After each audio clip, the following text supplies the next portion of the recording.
same simple. I push the tags. This is what I see. So see, it says tag number 1, the value couldn't be then written to the PLC. So we want to actually fix this bug.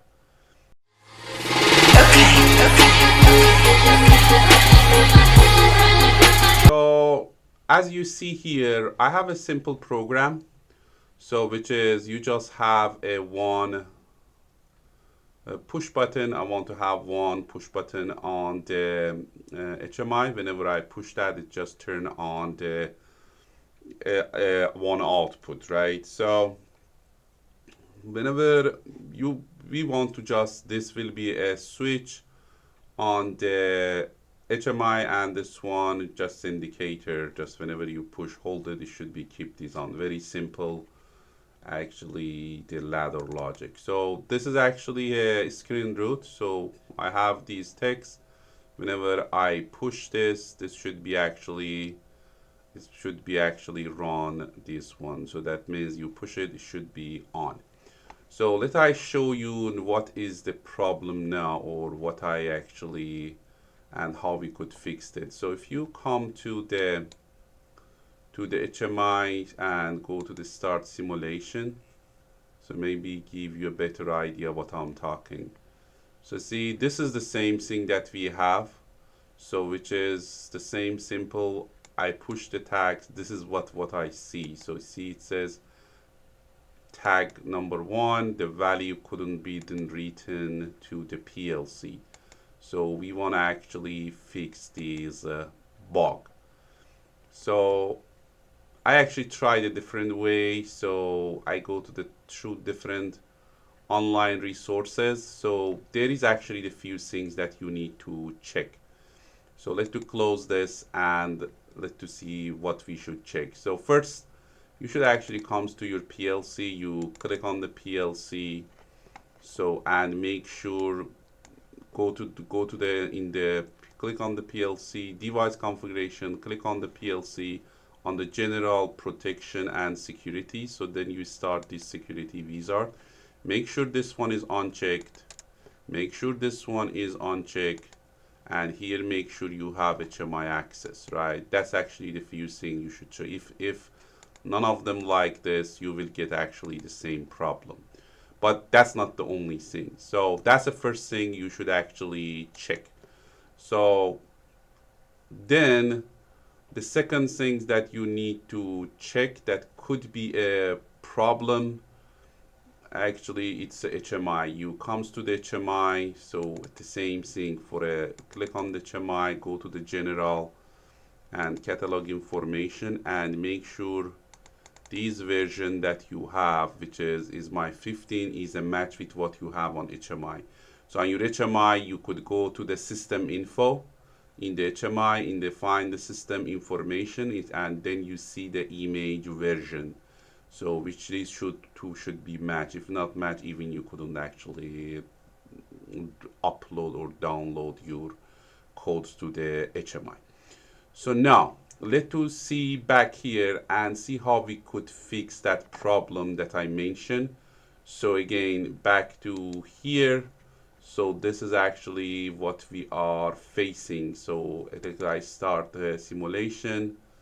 So you will see this problem that I have here, which you push that, it says value couldn't be written on the PLC. This is how I actually fix this problem. You actually comes to the PLC and go to the online and diagnose. So here, so double click on that, go to the online that you could make the connection. So now I have a connection, go to the function. Here you see the reset to factory setting.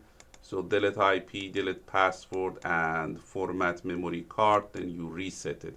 I don't know what is inside it. This is how we purchase, and there is technically nothing on that. We didn't actually, I don't know, maybe we changed something, but it looks there is some security relating setting that don't let the HMI write this to the PLC, the tags on the PLC. So let's reset that to the factory setting. We say yes, yes, then it's resetted. So that means the old setting back to the factory setting.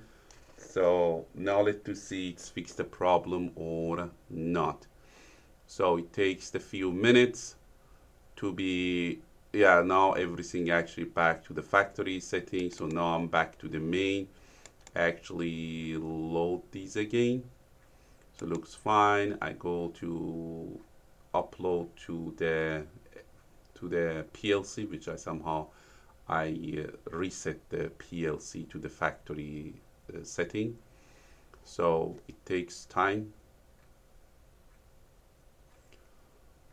So as you could see, it's just try to connect to the PLC. Let's see is it going to be connect or not.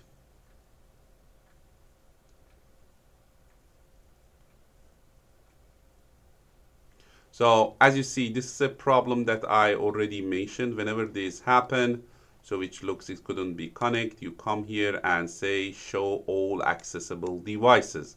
So now we put on the show accessible devices, and then we start to search and see it could be find that, and if find it could be connect or not. So see here, is try to connect, that's fix the problem. If you couldn't connect it, you should put on the show accessible devices. So it's there. So now you choose this one, which is our S7 1200. So it should be take some time. So now its load is there active. You could actually load to what you have. So again, make sure this is, if you have a connection problem, put on show accessible devices. It looks fix this connection problem that we have. So it goes through. So I connect, no, so it looks actually connected. So probably it's asked about the password. So we set to say password here. If this is a new first time you do that, it asks about the new password. If you already have, you just give you whatever you have. So I don't know, it could be maybe the protection related problem that giving the password put on the factory reset, then give a password, fix the problem. I don't know, but it looks fix the problem that we have. So let I just give the both of them again. I thought I gave a wrong one. So let's just do that again.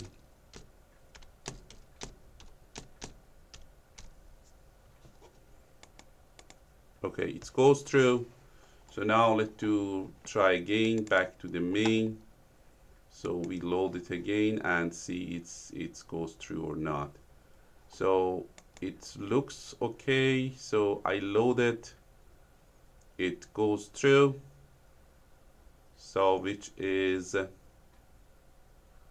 we should be fine. It's loaded, done. Now let's do back to this one and see is it working or not. So on we should back to the screen and let's load this again.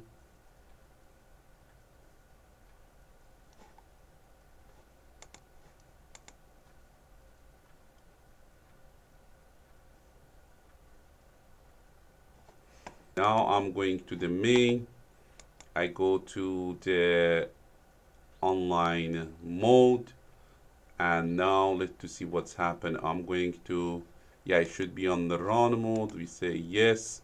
So now I'm pushing the switch in the HMI and see it's working. So that means that resetting actually to the factory adjustment, it's actually helped to fix the problem. So I hope you like this video. Thank you for watching the video.